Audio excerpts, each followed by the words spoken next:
여러분,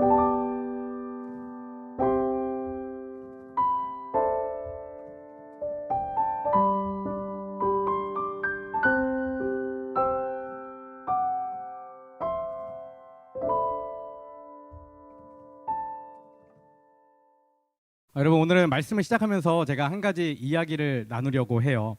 사순절이라고 하면 우리가 이제 다 알고 있지만 조금 구체적으로 명확하게 무엇인가 표현하기가 조금 어려운 것 같아요. 근데 제가 지난 겨울 영성훈련 할 때 1월 달 마지막 주였던 것 같아요. 저는 부산에서 광고홍보학과를 전공하고 대학원을 이렇게 신학대학원을 해서 목회를 하고 있습니다. 근데 제가 이제 같이 공부할 때 부산에서 학번은 다르지만 나이는 같은 친구가 같이 공부했었어요. 근데 우연찮게 그 친구도 대전에 와서 지금 목회를 하고 있고 감리교는 아니지만 장로교에서 목회하고 있습니다. 그 친구가 페이스북에 글을 올렸어요. 글을 올렸는데 둘째를 출산하기 전이거든요. 지금 아내가 둘째를 출산하기 전에 자신이 처해 있는 상황 가운데에 그것을 기록하면서 그 가운데 역사하시는 하나님을 자기 삶 가운데에 잘 녹여놨더라고요. 그래서 제가 그걸 보자마자 친구한테 전화했어요. 누구야, 내가 이거 설교 시간에 한번 쓰고 싶은데 써도 되냐? 그랬더니 자기도 쓰려고 나중에 잊어버릴까봐 기록해 놓은 거기 때문에 먼저 써도 된다고 해서 제가 사실 사순절 시작할 때 이 이야기 함께 나누면 좋겠다 생각해서 오늘 말씀을 이야기를 준비하게 되었습니다. 여러분 이제 여러분들 결혼하시고 또 우리 자매님들은 앞으로 출산을 하게 될 건데 출산에 대한 이야기거든요. 출산할 때 중요한 게 너무나 많이 있죠. 근데 실제로 아이를 낳기 전에 가장 중요한 것들이 많이 있는데 그 중에 하나는 뭐냐면 아이가 자리를 잘 잡는 것이 너무나 중요합니다. 엄마가 이렇게 서 있다고 하면 아이가 어떻게 자리를 잡아야 되죠? 뱃속에서 머리가 어느 쪽에 있어야 되죠? 네, 아래쪽에. 머리가 자궁 쪽에 있어야 아이가 안전하게 이렇게 나올 수 있습니다. 제가 저희 하성이 나올 때 보니까 정말 힘들게 나왔어요. 그게 머리가 이제 커가지고 한 번에 못 빠져나오니까 쉽게 뽁뽁이라고 얘기하잖아요. 근데 요즘 뽁뽁이는 아닌데 기기로 이렇게 딱 머리에 대가지고 빼더라고요. 그래서 하성이도 정말 힘들게 머리 기기를 딱 대가지고 머리부터 이렇게 뽑아내는 걸 제가 봤거든요. 굉장히 출산 힘들구나 이런 생각했는데 이 태중에 있을 때 아이가 머리가 자궁 쪽으로 자리를 잡고 있는 것이 굉장히 중요합니다. 만약에 머리가 이 위쪽으로 자리를 잡고 있고 다리가 밑에 쪽으로 자리를 잡고 있다면 출산할 때 크게 두 가지의 문제가 있다고 해요. 첫 번째는 다리가 먼저 나오다가 양막이라는 것을 터뜨리면 양수가 터지게 되고 아이가 이렇게 나오면서 상처 같은 게 나올 수 있기 때문에 자리를 제대로 잡는 게 굉장히 중요하다고 하고, 두 번째는 다리가 먼저 나올 때에 그 탯줄이 혹시라도 다리 사이에 끼거나 그래서 이 머리가 나오기 전에 탯줄이 끊어지거나 탯줄이 눌리면 문제가 생기죠. 산소도 원활하게 공급이 안 되고 아이가 조금 정상적으로 나오기 어렵다고 합니다. 그런데 이 친구의 둘째 아이가 여가인 거예요. 여가라고 이렇게 딱 정확히 하더라고요. 머리가 위쪽으로 가 있기 때문에 출산에 임박한 좀 긴급한 상황 가운데에 있었던 일들을 적은 거예요. 제가 읽어드릴게요. 글로 돼 있으니까 여러분 한번 잘 들어보시면 좋을 것 같아요. 제목은 제자리입니다. 제자리. 첫째가 여가다. 제대로 자리 잡길 바랬지만 끝까지 그 자세를 유지했다. 산부인과 선생님은 서울 모 대학교에서 아이를 돌리는 시술을 권유하셨다. 오랜 상의를 통해 시술을 받기로 결정했다. 급하게 결정된 일이라 산부인과 과장님은 예약이 불가능했고 감사하게 다른 분이 계셔서 예약을 하고 이른 아침 짐을 꾸려 병원을 방문했다.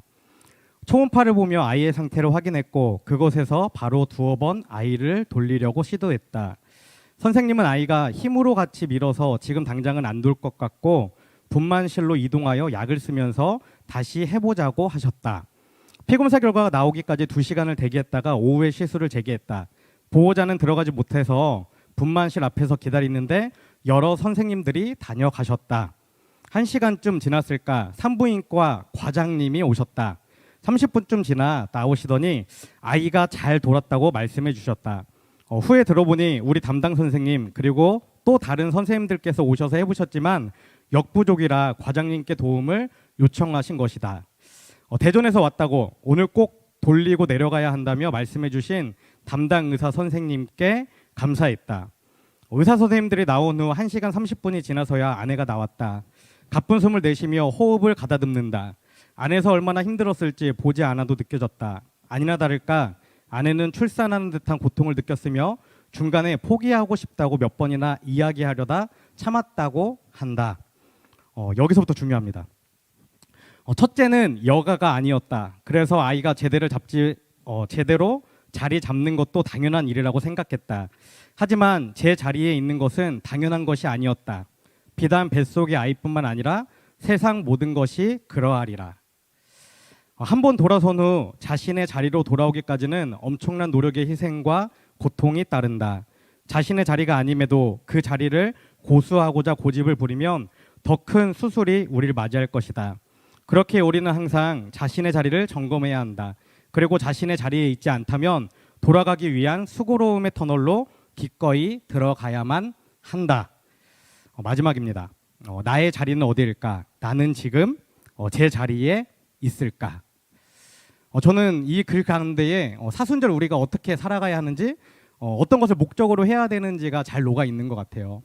여러분 사순절을 보내면서 이 글을 한번 잘 묵상하시고 또 매일매일 한번 생각해 보시면서 지금 내가 있어야 할 자리에 온전하게 자리 잡고 있는가, 자신에게 질문을 던져보시고 그렇지 않다면 제자리로 돌아가기 위해 열심히 부단히 정말 치열하게 노력하시고 또 그 자리에 있다고 생각되신다면 더 큰 열정으로 더 큰 고백과 믿음의 경주로 그 자리를 잘 지키셨으면 좋겠습니다. 여러분 오늘부터는 여러분들과 제가 사도행전을 계속해서 설교하려고 해요. 사도행전 본문을 가지고 올해 말까지 함께 나누려고 합니다. 특별히 이렇게 어떤 절기나 주제가 있는 때는 물론 다른 본문을 하겠지만 전체 마지막까지는 사도행전으로 이렇게 말씀 나눈다는 것 기억해 주시면 좋겠고요. 여러분 사도행전 잘 알고 있나요? 혹시 사도행전 누가 기록했는지 알고 있나요? 사도행전은 누가가 기록한 성경입니다. 그렇기 때문에 우리가 복음서라고 얘기하죠. 사복음서, 마태, 마가, 누가, 요한.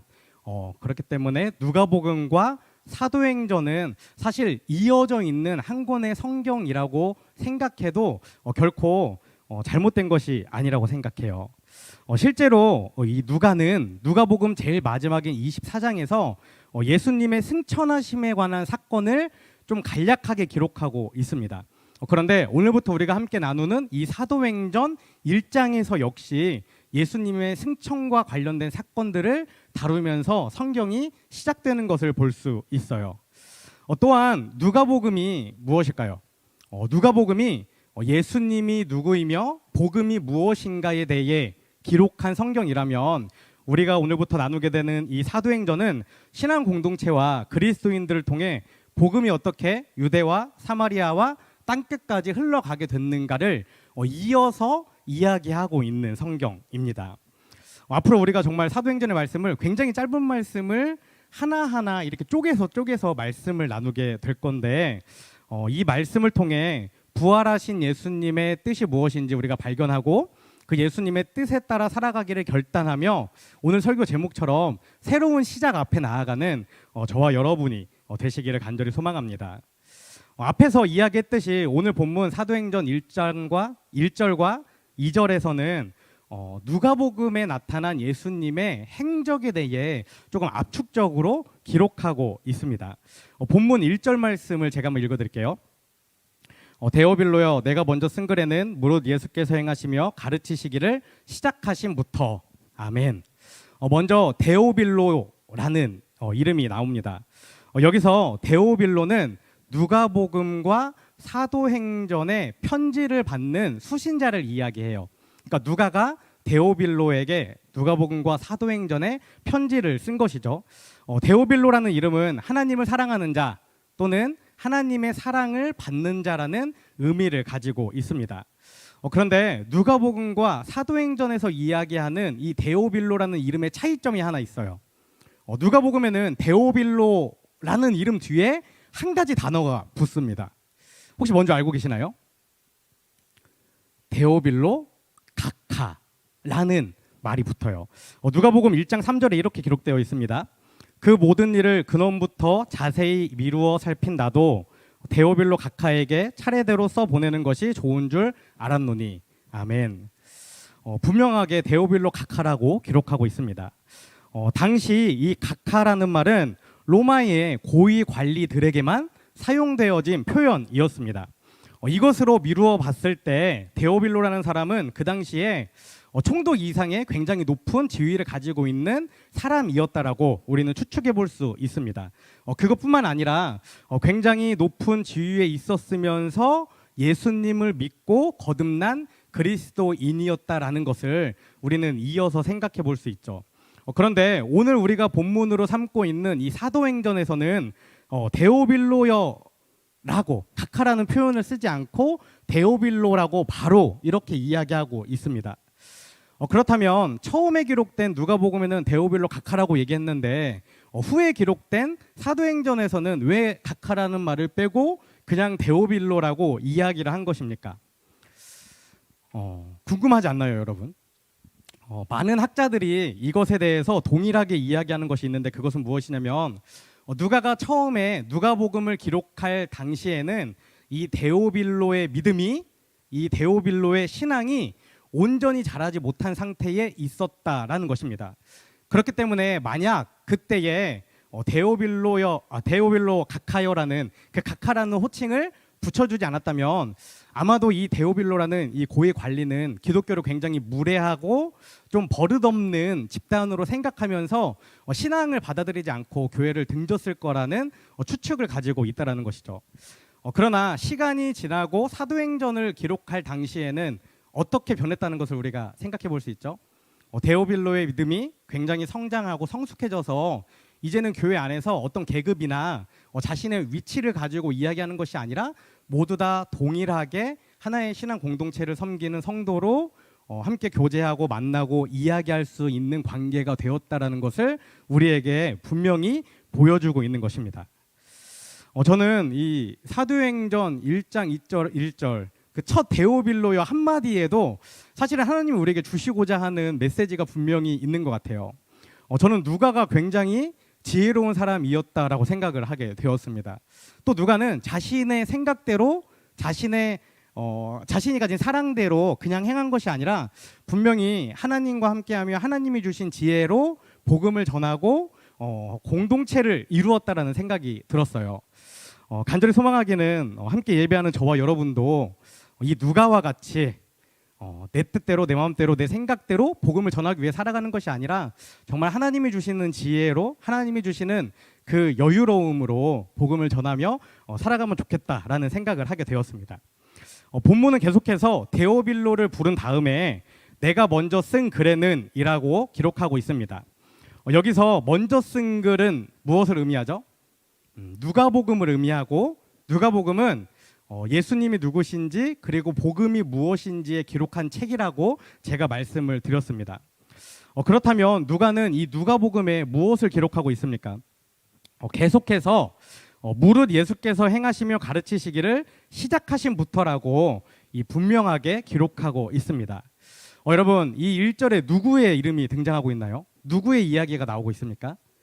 바로 예수님이 등장하고 예수님의 이야기가 기록되어 있습니다. 누가복음은 복음에 대해 기록한 책이라고 분명히 말씀드렸는데 누가복음에 예수님이 행하시며 가르치시기를 시작하신부터의 이야기가 나오고 있다라고 이야기하고 있는 것입니다. 결국 이 복음의 핵심은 예수님이 누구인가를 제대로 아는 것이라는 사실에 대해 누가복음 이 사도행전 1장 1절은 우리에게 이야기하고 있는 것입니다. 누가복음은 예수님의 인생, 예수님의 탄생부터 죽음 그리고 승천까지의 모든 일생을 기록한 책입니다. 누가복음은 크게 네 가지로 이 네 단락으로 우리가 나누어 볼 수 있어요. 첫 번째는 모든 복음서가 동일하듯이 예수님의 탄생에 대해 기록합니다. 그리고 두 번째는 예수님의 초기 사역지였던 갈릴리에서의 사역을 기록하고 있어요. 그리고 세 번째는 그 다음 사역지였던 사마리아에서의 사역을 기록하고 있습니다. 그리고 마지막 네 번째 덩어리에서는 예루살렘에서 십자가에 죽으시고 부활하시는 그 사역까지 그리고 승천하시는 것에 대한 사역까지를 이렇게 네 등분으로 나누어서 기록한 것을 우리는 알 수 있습니다. 그렇다면 여러분 초기 사역지였던 이 갈릴리에서 예수님이 무엇을 행하셨는지 여러분 알고 있나요? 초기 사역지였던 갈릴리에서 누가복음 4장을 찾아보면 4장에서는 더러운 귀신 들린 사람들과 온갖 병자들을 고쳐주신 이야기가, 그러니까 기적에 대해, 역사에 대해, 사역에 대해 기록되어 있고 5장에서는 나병 들린 사람들과 중풍병자를 치유하신 것에 대해 기록하고 있습니다. 그런데 우리가 이 갈릴리에서 예수님의 사역 가운데에 생각해 봐야 하는 것이 있는데, 그것은 무엇이냐면 예수님이 말씀을 가르치시기 전에 먼저 예수님 자신이 어떤 분이신가를 기적과 능력으로 행하셨다라는 사실입니다. 그렇다면 예수님은 왜 말씀을 먼저 가르치시지 않고 기적과 능력을 행하시면서 본인이 예수이심을, 구세주이심을, 하나님이심을 먼저 보여주셨던 것입니까? 이유는 한 가지입니다. 의심이 많고 도무지 믿지 않는 사람들에게 진리의 말씀을 가르치시기 위해 예수님 스스로가 메시아임을, 구원자임을 먼저 능력으로 보여주셨다라는 것입니다.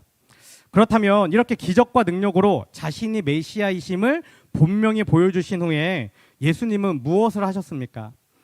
이어지는 사도행전 2절에는 이렇게 기록되어 있습니다. 그가 택하신 사도들에게 성령으로 명하시고 승천하신 날까지의 일을 기억하였노라. 아멘. 상반절에는 그가 택하신 사도들에게 성령으로 명하시고 라고 기록하고 있습니다.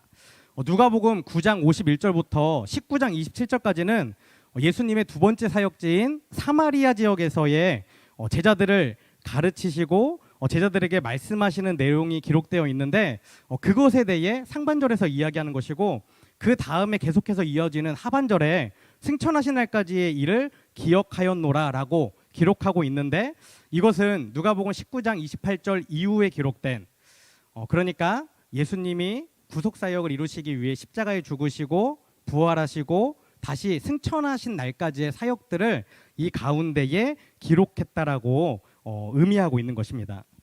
여러분, 지금 이 사도행전 1장 1절과 2절의 말씀을 종합해 보면 누가복음은 예수님이 우리를 위해 우리의 구원자로 이 땅 가운데 오셔서 능력을 먼저 행하심으로 자신이 메시아이심을 분명하게 보여주셨고, 그 다음에 말씀을 전하고 가르치심으로 그의 제자들을 양육하셨고, 십자가에 죽으시고 부활하시고 승천하심으로 정말 참된 구원자가 되셨다라는 그 사실을 우리에게 보여주고 있는 성경이라는 것을 분명하게 알 수 있습니다.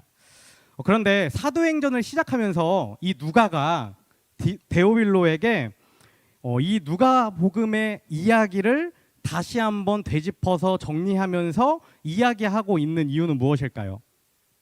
이미 이 누가복음에서 이야기를 했음에도 불구하고 사도행전을 다시 편지로 쓰면서 데오빌로에게 이 이야기를 다시 하는 이유는 무엇입니까?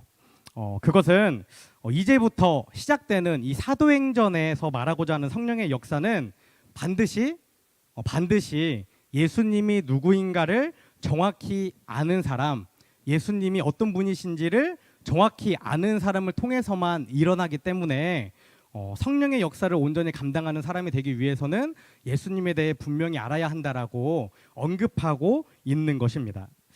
여러분, 성령의 역사는 아무에게나 나타나는 것이 아니라 예수님을 바르게 아는 사람을 통해서만 나타나게 됩니다.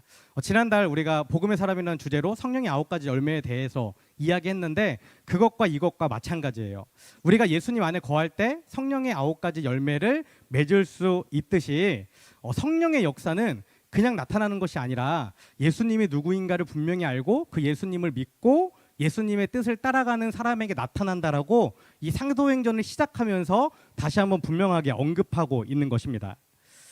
예수님이 기적과 능력을 행하실 수 있는 분임을 믿는 사람에게, 또 예수님의 가르침을 배우고 예수님의 제자가 되어 예수님을 닮고자 하는 사람들에게, 또 예수님의 십자가와 부활을 믿고 예수님을 구주로 고백하는 사람들에게 성령의 역사가 나타나고 성령의 9가지 열매를 맺을 수 있다라는 것입니다.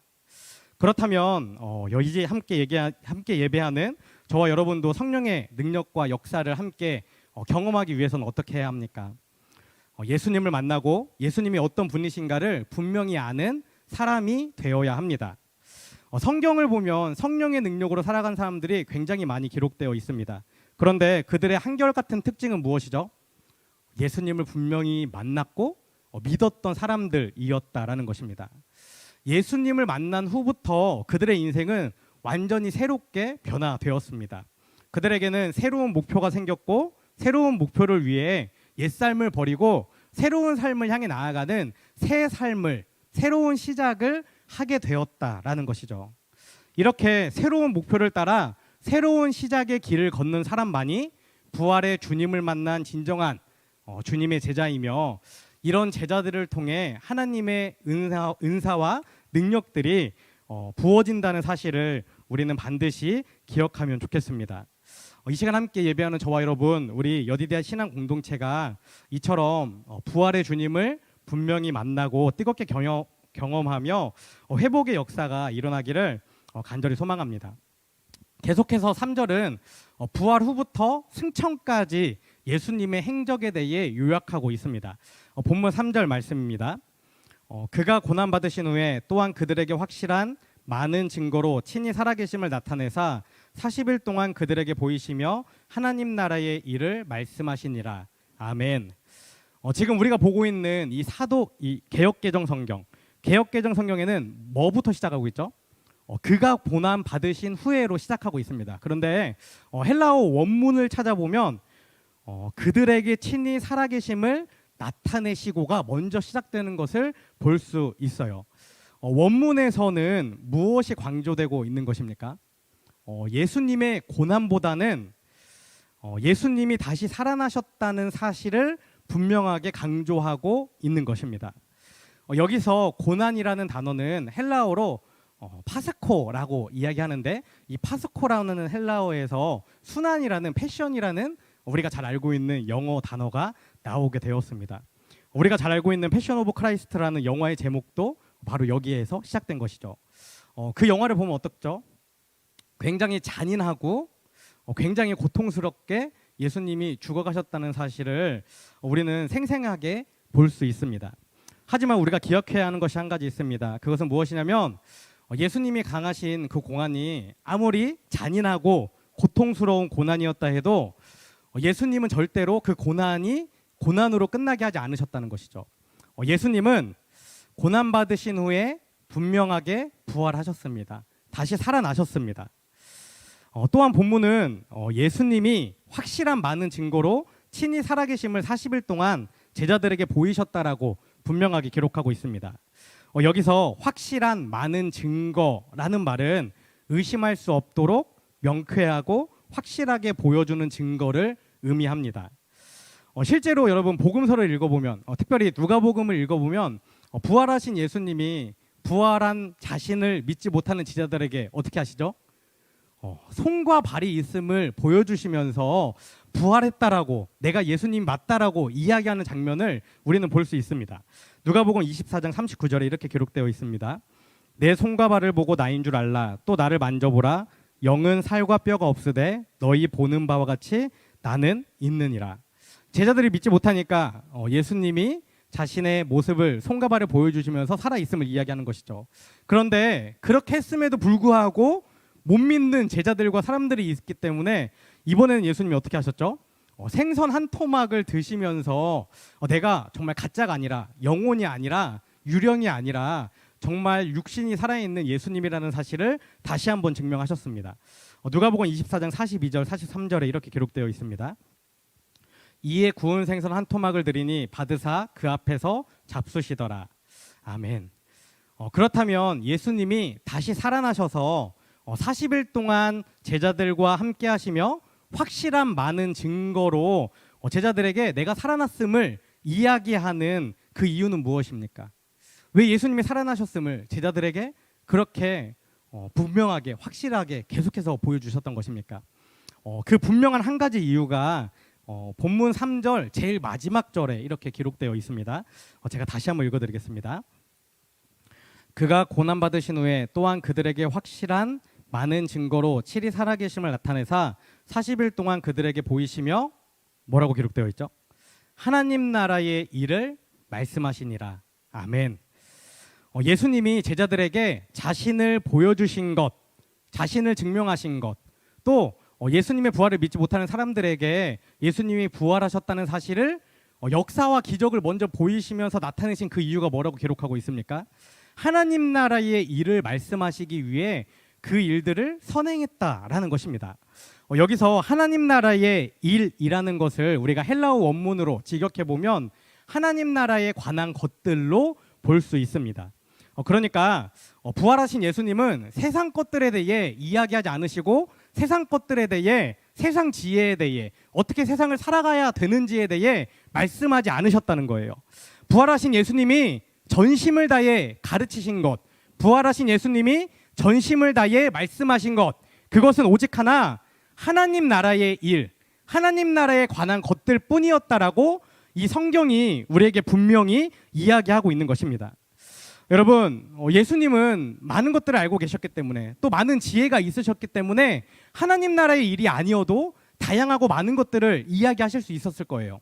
그런데 그런 것들을 하나도 말씀하지 않으시고 오직 하나님 나라의 일에 대해 이야기하셨다라고 그렇게 기록하고 있는 이유는 무엇입니까? 지금 우리가 살아가는 이 세상 나라가 진짜가 아니라 눈에 보이지 않지만 하나님의 성경을 통해 우리에게 계시해 주신 그 하나님 나라가 진짜이기 때문에 그것을 보는 믿음의 눈을 가지라고, 그것을 바라보는 마음의 문을 열으라고, 영적으로 깨어나라고 말씀하시고 있는 것입니다. 또한 앞으로는 세상에서 느끼는 어떤 위협이나 고난이나 두려움이나 좌절에 무너지지 않고 정말 하나님 나라를 바라보며 하나님 나라의 일을 생각하며 이 땅 가운데에 아름다운 하나님의 나라를 세워가라고 그것을 다시 한번 되새기기 위해 제자들에게 다른 그 어떤 것도 아닌 하나님 나라의 일을 분명히 말씀하셨던 것입니다. 사랑하는 여디디아 청년 여러분, 정말 가치 있는 인생은 무엇입니까? 정말 가치 있는 인생, 여러분 생각해 보셨나요? 어떤 인생이 가치 있는 인생이죠? 많은 재물을 벌면 가치 있는 인생인가요? 어떤 높은 지위에 올라가면 가치 있는 인생입니까? 다른 사람들보다 조금 외모가 탁월하면 가치 있는 인생인가요? 그렇지 않습니다. 정말 가치 있는 인생은 이 세상에 살아가지만, 이 땅 가운데 살아가지만 하나님 나라의 목적을 두고 살아가는 인생이 정말 가치 있는 인생이라고 이 사도행전을 시작하며 누가가 데오빌로에게, 그리고 그 당시 데오빌로와 함께 살아가던 신앙 공동체에게, 그리고 오늘을 살아가는 저와 여러분에게 예수님의 부활 이후의 삶에 대해 이야기할 때 이것을 가장 먼저 이야기하고 있는 것입니다. 십자가에서 죽으신 예수님을 보고 제자들이 어떻게 했죠? 실망했어요. 두려워했어요. 무서워했습니다. 자신도 잡혀 죽음을 당할까 봐 모두 다 도망갔다는 것을 우리는 성경을 통해 알 수 있어요. 그런데 그것과 반대로 부활하신 예수님을 만난 제자들, 사람들은 어떻게 변했죠? 부활하신 예수님을 만난 사람들, 물론 처음에는 믿지 못했어요. 그 믿음이 정말 작았어요. 의심했어요. 그런데 예수님이 그것들을 검증해 주시고 확실한 증거로 보여주실 때 예수님의 부활을 바라봤던 사람들은 도망가지 않고, 작아지지 않고, 돌아서지 않고, 정말 예수님이 가셨던 그 복음의 길을 따라 걸어가는 제자의 삶으로 분명히 변화되었다는 것을 우리는 성경을 통해 볼 수 있습니다. 왜 그들의 삶이 그렇게 변화되었을까요?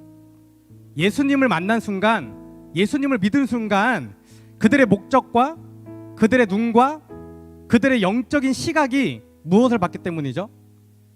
하나님 나라를 봤기 때문입니다. 하나님의 나라를 봤기 때문이에요. 하나님의 나라를 본 사람은 어떻게 살아갈까요, 여러분? 이 세상 것들의 가치와 기준을 둘까요? 이 세상 것들은 중요한 게 아니죠. 이 세상 것들은 그냥 살아가면 되는 겁니다. 이 세상에 일어나는 어떤 일들이 나의 기쁨을 빼앗을 수 없어요. 이 세상에 일어나는 어떤 시기와 질투가 나의 사랑을 없앨 수 없어요. 왜? 나는 비록 이 땅에 살아가지만 하나님의 나라를 바라보며 하나님의 나라를 살아가는 하나님 나라의 시민권을 가진 사람이기 때문입니다. 여러분, 그런데 설교를 준비하면서 역시나 안타까운 것이 있죠. 뭘까요? 예수님이 십자가에 고난 받으시고 다시 부활하셨다는 그 사실을 분명히 믿는다고 생각하며 살아가는 저와 여러분이, 그리고 세상에 많은 그리스도인들이 이렇게 완전히 변화된 삶을 살아가지 못한다는 것입니다. 예수님의 고난도 믿고 부활도 믿지만 하나님의 나라를 바라보지는 못한다는 거예요.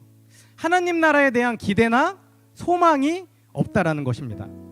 부활의 주님을 만났다면 어제까지는 내가 세상 일에 관심이 많았지만 만난 순간부터는 예수님이 말씀하신 게 하나님의 일이기 때문에, 예수님이 보여주시고자 했던 것들이 하나님 나라에 관한 것들 뿐이었기 때문에, 예수님을 정말 만나고 예수님과 좋아하고 예수님께 관심이 있다면 우리의 모든 감각이 하나님 나라를 바라봐야 하는데, 하나님 나라를 향해 나아가는 새로운 시작으로 변화되어야 하는데, 여전히 우리가 머물러 있는 자리를 일어나지 못하는 그리스도인들이 많이 있다라는 것입니다.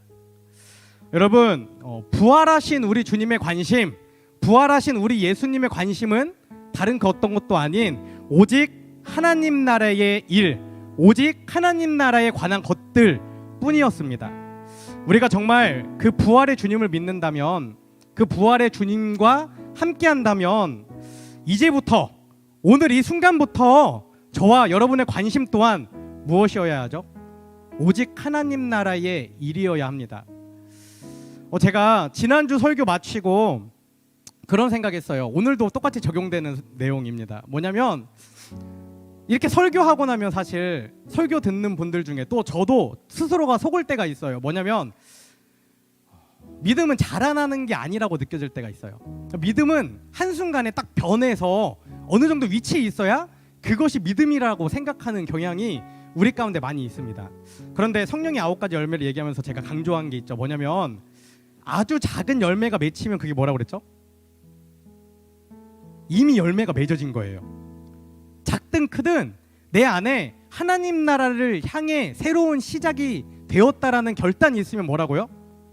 나는 지금 하나님의 나라를 살아가고 있는 거라는 거예요. 내가 지금 볼 때 초라할 수 있어요. 내가 오늘 결단했지만 예배당을 나가는 순간 갑자기 어떤 미혹이 있어서 누군가를 욕하고 누군가를 증오할 수 있습니다. 또 어떤 상황 가운데에 욕하거나 질투할 수 있어요. 내 마음에 분노와 화가 일어날 수 있어요. 그럼 우리 이렇게 생각할 수 있죠. 아, 난 안 되는구나. 나는 이걸 넘어설 수 없구나. 나는 말로만 살아가는 사람이구나. 이렇게 생각할 수 있습니다. 그런데 그건 나를 너무 과소평가하는 거예요. 그거는 살아계신 예수님을 너무 과소평가하는 거예요. 우리가 이 시간 정말 하나님의 나라를 바라보는 사람으로 살아가겠다고 결단한다면 우리 안에 이미 열매가 맺어진 것이고, 우리가 할 일은 그 열매가 풍성히 크게 자라나도록 매일매일 삶 가운데에 예수님을 부르고 하나님의 나라의 일들을 생각해 보는 거예요. 적어 보는 거예요. 입으로 말씀을 읽으면서 계속 외쳐보는 거예요. 내가 만나는 사람들에게 하나님 나라의 일에 대해 이야기하는 거예요. 오늘 담임 목사님이 대예배 설교하시는데 저 깜짝 놀랐어요. 대예배 들으신 분들 있을 수 있는데요, 담임 목사님 어떤 친구랑 같이 이렇게 지냈다고 해요. 어린 시절에. 그 친구는 담임 목사님이 목사님의 아들인 것도 알고 그리스도인인 것도 알고 있었다고 해요. 그런데 목사님이 단 한 번도 그 친구에게 교회 가보자라는 말을 하지 않았대요.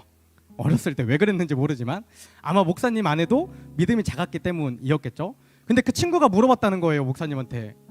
너는 목사님 아들이고 너는 교회 다니는데 왜 나한테는 교회 가자는 얘기를 안 해? 왜 나한테는 교회 와보라는 얘기를 안 해? 그 얘기가 우리 목사님한테도 그 어렸을 때 그 심령에도 굉장히 상처와 미안함과 여러 가지 감정들이 있었다라는 것입니다. 여러분, 표현하는 게 굉장히 중요하고 말하는 게 굉장히 중요합니다. 나는 그리스도인임을, 나는 십자가를 자랑하는 사람임을, 내가 정말 예수님의 십자가를 믿는 사람이라면 그것들을 얘기해야 돼요. 내 안에 맺혀진 작은 열매가 커져서 얘기할 자격을 갖춰서 얘기하는 것이 아니라, 내가 이미 그리스도인답게 살아가기 때문에 그리스도인이라고 말할 수 있는 것이 아니라, 내가 그리스도인으로 살아가기를 결단한 그 순간에 나는 그리스도인으로 살아가겠습니다. 나는 하나님을 증거하겠습니다. 내가 살아가는 지금 이 순간 이 땅을 하나님 나라로 변화시키겠습니다. 이렇게 분명히 고백하고 그렇게 살아간다면 그 작은 열매가 씨앗이 점점 커져서 정말 풍성한 아름다운 하나님의 나라를 만들 수 있게 된다는 것이죠. 여러분, 우리는 성경을 통해 부활하신 예수님에 대해 이미 다 알고 있습니다. 예수님이 죽으시고 부활하셨어요. 그리고 승천하셨습니다. 이 사건이 저와 여러분에게 정말 믿어진다면 하나님 나라의 일을 바라보며 나아가시기 바랍니다. 만약 아직 믿어지지 않는 분들이 있다면 이미 성경에 기록되어 있기 때문에 계속 말씀을 묵상하는 거예요. 말씀을 읽어보는 겁니다. 복음서를 계속 보는 거예요. 그리고 기도하는 거예요. 하나님, 이 말씀이 예수님의 탄생과 고난과 죽음과 또 승천이 그리고 기록된 것처럼 언젠가 다시 오셔서 우리와 함께할 그 순간을 믿게 해달라고, 믿음을 달라고 기도하며 나아가는 것입니다. 그러면 분명히 저와 여러분의 삶이, 저와 여러분의 인생이 하나님 나라를 꿈꾸며 바라보며 살아가는 그 인생으로 변화될 줄로 믿습니다. 여러분, 우리가 사순절 시작하면서 미션하고 있죠. 여러분들에게 십자가 이미지를 제공해 드리면서 그것들을 삶 가운데에 드러내라고 표현하고 있습니다. 하시는 분들도 있고 아직 못 하시는 분들도 있지만 아마 하시는 분들은 매일매일 하실 때마다 한 가지를 분명히 느끼게 될 거예요. 뭐냐면 내가 십자가를 보는 시간이 더 많아지고 있다는 것, 십자가를 자랑하는 시간이 많아지고 있다는 것. 그것은 무엇을 의미하나요? 하나님 나라의 일을 생각하는 시간이 점점 많아지고 있다는 것입니다. 우리의 삶 가운데에 십자가를 생각하는 시간이 많아야 세상을 생각하는 시간이 줄어듭니다. 십자가도 생각하지 않고 세상도 생각하지 않는 건 없어요. 분명히 기억해야 돼요. 십자가를 생각하지 않는다면 그 나머지 시간은 뭐라고요? 전부 다 세상을 사랑하고 세상을 생각하는 시간이에요. 세상 일들에만 우리가 빠져 있다라는 것입니다. 여러분, 사순절은 정말 예수님의 십자가를 붙잡고 우리의 삶을 다시 예수님께로 돌이키는 시간입니다. 간절히 소망하기는 이 사순절 가운데에 저와 여러분의 삶이, 저와 여러분의 인생이 정말 돌이켜져서 처음으로 돌아와서 하나님 나라의 일을 바라보며 하나님 나라의 일을 생각하며 하나님 나라를 이 땅 가운데 만들어가는 그 시작 가운데에 나아가는 저와 여러분이 되었으면 좋겠습니다. 워시팀 등단해 주시고요. 우리 이 시간 함께 찬양하고 기도하기 원합니다. 첫 번째 찬양으로 우리가 이 땅 위에 오신 하나님의 본체 찬양했는데 찬양 가사에 이렇게 되어 있어요. 후렴 부분에 띄워줄 수 있으면 띄워주시면 좋겠습니다. 우리 예수 이름 앞에 절하고 모든 입이 주를 시인해 영광 중에 오실 주를 보리라 선포해 왕께 만세 존귀와 위엄을 찬양해 왕의 왕께 만세 주 예수 하나님. 이 고백이 사순절을 시작하는 저와 여러분에게 있기를 원합니다. 이 사순절 새로운 시작 앞에 나아갈 때 우리 안에 이 분명한 고백이 있기를 원해요. 예수 이름 앞에 절하고 우리의 모든 입이 주를 시인하는 것입니다. 정말 영광으로 임하실 그 예수님을 기다리며 영의 눈으로 바라보고 선포하는 거예요. 이 땅 가운데. 그렇게 새로운 시작 앞에 나아가게 해달라는 마음을 가지고 우리 이 시간 함께 이 땅 위에 오신 찬양하겠습니다.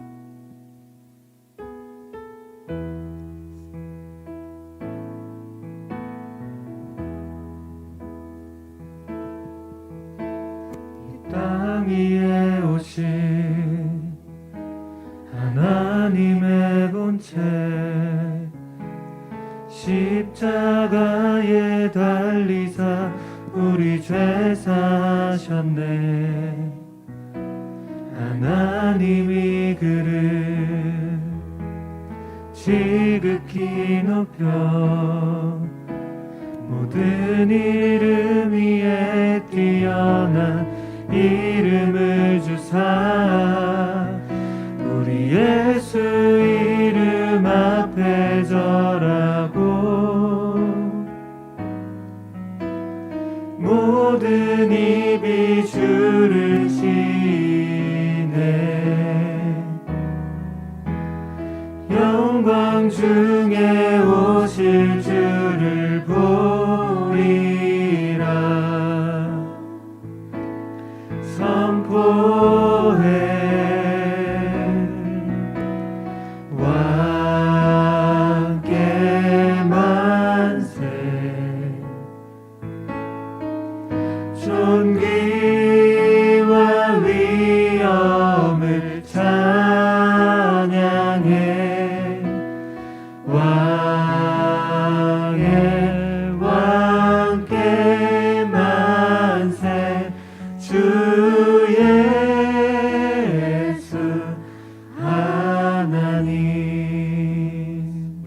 가지 기도 제목으로 함께 기도하기 원합니다. 부활하신 예수님의 관심은 오직 하나님 나라의 일이었다는 사실을 기억하며 하나님 나라라는 분명한 목적을 가지고 새로운 시작으로 나아가는 여디디아 청년들이 되게 하소서. 우리 주여 한번 외치신 후에 함께 기도하겠습니다. 주여, 할렐루야. 살아계신 하나님 감사합니다. 주님, 오늘 사도행전의 말씀을 통해 우리가 어떤 인생이 되어야 하는지 함께 나누었습니다. 부활하신 예수님의 관심은 오직 하나님의 나라의 일이었음을 우리가 함께 나눕니다. 세상의 그 어떤 것도 아닌, 세상의 지혜나 세상의 가치관이 아닌 오직 하나님 나라의 일을 선포하셨음을 이 시간 우리가 함께 배우며 나아가오니, 주님, 우리 또한 예수님을 닮아 하나님 나라의 일을 바라보고 하나님 나라의 일에 관심을 두는 인생으로 변화되기 원하오니, 주님 함께 하시고 아버지 역사하여 주시옵소서. 하나님의 나라를 기대하게 하시고 하나님의 나라를 꿈꾸게 하시고 하나님의 나라를 이 땅 가운데 이루며 살아가는 귀한 인생으로 변화되게 하시고, 그 새로운 시작 앞에 정말 하나님의 살아계심을 믿음으로 선포하며 예수 그리스도의 존재를 믿음으로 바라보며 살아갈 수 있도록, 시작할 수 있도록 아버지 함께하여 주시옵소서. 주님, 이 시간 우리 안에 작은 열매가 맺어졌음을 믿음으로 고백하며 나아갑니다. 그 열매가 잘 자랄 수 있도록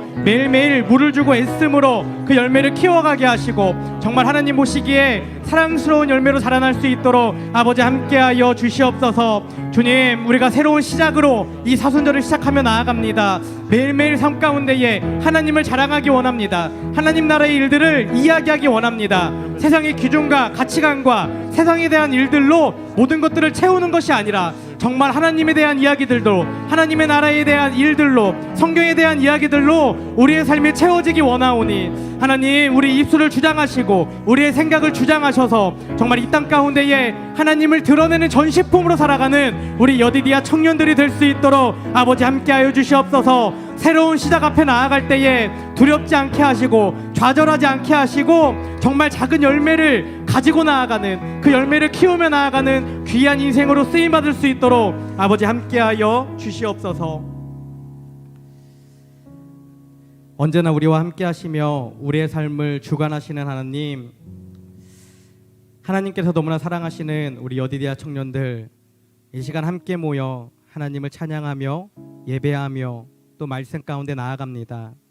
주님, 오늘은 사도행전의 처음 말씀을 통해 부활하신 예수님이 무엇에 관심이 있었는지 함께 나누었습니다.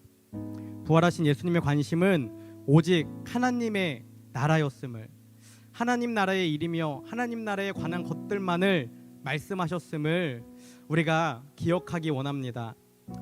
비록 이 땅에 육신을 입고 살아가지만 이 땅의 기준과 가치관과 이 땅 가운데 선포되어지는 수많은 세상의 이야기들로 가득 차는 인생이 아니라 정말 하나님에 대한 이야기들로, 성경에 기록된 하나님의 말씀으로 우리의 입술과 우리의 생각과 우리의 가정과 우리의 공동체가 채워질 수 있도록 아버지 함께하여 주시옵소서.